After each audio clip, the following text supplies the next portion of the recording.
En el siglo XIII-XIV, el ser humano en Europa se enfrentó a una enfermedad que ningún dios podía parar, que ninguno de los entonces brujos podía parar, y que representó la muerte de entre una tercera parte y la mitad de los seres humanos en Europa.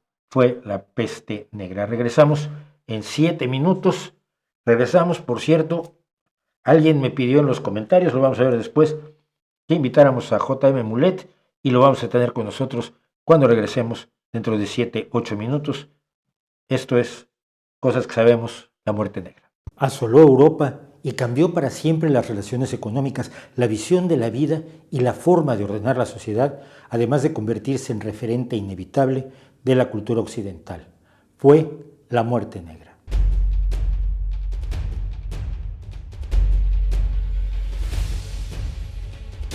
Durante buena parte de la Edad Media, Europa se vio asolada por distintas epidemias que hoy podemos identificar con cierta certeza, como el cólera, el tifus o la disentería, producto de las malas condiciones sanitarias en ciudades cada vez más superpobladas. Pero ninguna fue tan aterradora como la llamada peste negra o muerte negra, una epidemia que se originó en China a principios de la década de 1330 y que llegó a Europa entrando por Italia en 1347. Se trataba de una enfermedad feroz, aterradora, sin explicación aparente, sin curación posible y con una tasa de mortalidad de prácticamente el 100%. Durante los siguientes 3 años, la muerte negra recorrió Europa matando a entre 1/3 y 3/4 de la población europea, dependiendo del país y de las condiciones de vida.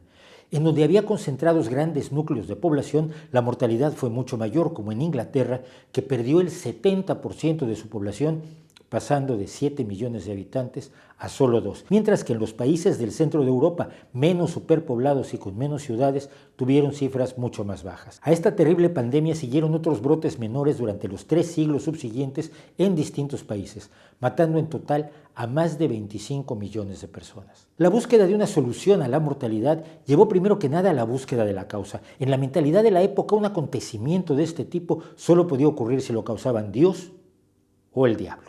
De modo que las reacciones fueron desde los grupos de flagelantes que se desollaban las espaldas a latigazos para con su dolor lavar los pecados de la humanidad y apaciguar a la deidad, hasta quienes identificaron como agentes del demonio a los chivos expiatorios habituales, los judíos, los extranjeros en general, los leprosos, entre quienes incluían no solo quienes tienen la enfermedad que hoy llamamos lepra, sino personas con acné, psoriasis y otras afecciones de la piel, y los gitanos, entre otros muchos. A estos grupos se reservaron persecuciones, destierros y muerte en un intento desesperado por detener el avance mortal de la peste. Por su parte, en el mundo musulmán, que no fue inmune a la pandemia, con grandes mortandades en Siria y Palestina, se culpabilizó a los infieles. En algunas zonas de los Balcanes se echó mano de la cultura popular y la peste se atribuyó a los vampiros, y para defenderse de ella se abrieron numerosas tumbas para rematar a sospechosos de vampirismo. También para controlar la epidemia se dictaron las más diversas disposiciones, desde echar de la población a los enfermos hasta poner en cuarentena los bienes y personas que llegaban por mar, como se hizo en Venecia. Prohibir actos que pudieran enfadar a Dios, las apuestas, los burdeles y las maldiciones en Speyer, Alemania. Los síntomas de la enfermedad en sí incluían fuertes fiebres, dolor de cabeza y articulaciones, náusea, vómitos y las terribles bubas que muestran los grabados. Se trata de una inflamación intensa de los nódulos linfáticos del cuello, las axilas y las ingles que secretan pus y sangre. En las etapas finales, el sangrado subcutáneo provoca un ennegrecimiento de la piel que podría colaborar a dar su nombre a la enfermedad. La víctima muere generalmente entre 4 y 7 días después de la aparición de la infección. Los síntomas han hecho a los estudiosos modernos concluir que lo más probable es que la muerte negra fuera lo que hoy llamamos peste bubónica, una afección provocada por la bacteria Yersinia pestis, que es transmitida por las pulgas que viven en las ratas.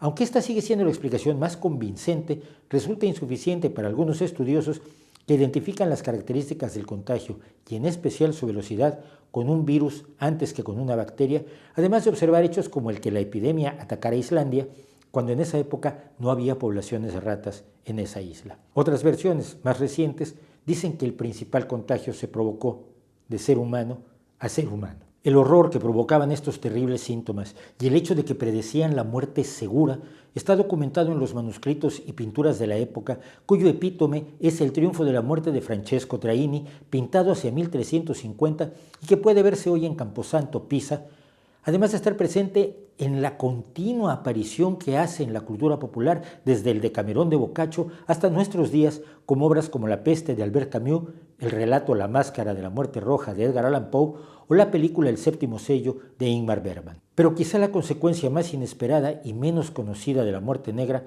fue el cambio que representó en la sociedad europea. La súbita despoblación representó un desequilibrio profundo para el sistema feudal que de pronto se encontró con que no tenía mano de obra sobreabundante y por tanto el costo de ésta se elevaba. La disponibilidad de más alimentos también representó el final de una larga época de hambrunas o al menos desnutrición que era permanente en una Europa superpoblada. El hecho de que fracasaran todas las plegarias de la Iglesia para detener la pandemia, todas las persecuciones de los señalados como culpables y que los clérigos cayeran víctimas de la enfermedad en la misma proporción que el resto de la población, contribuyeron a que se debilitara el férreo control de la Iglesia sobre la población europea. Según algunos estudiosos, también contribuyó el hecho de que fue necesario sustituir en poco tiempo a grandes cantidades de eclesiásticos por otros menos preparados y con frecuencia menos devotos.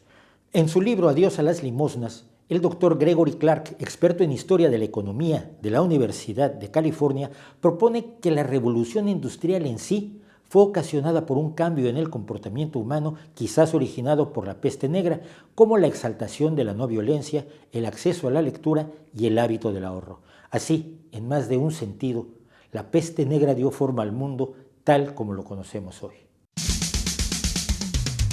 Un 10% de la población europea es resistente al virus de la inmunodeficiencia humana, el VIH, debido a una mutación genética llamada CCR5 delta 32. Esta mutación está mucho más presente entre la población escandinava y tiene niveles relativamente bajos en las costas del Mediterráneo. Una posible explicación a por qué tal mutación está tan extendida, si el VIH no pudo haber jugado un papel en la selección de personas resistentes, fue propuesta por un grupo de biólogos de la Universidad de Liverpool que hallaron indicaciones de que las plagas medievales, especialmente la peste negra de 1347, habrían ayudado a elevar la frecuencia de la mutación si resultara que la muerte negra fue una afección viral, claro, y no peste bubónica.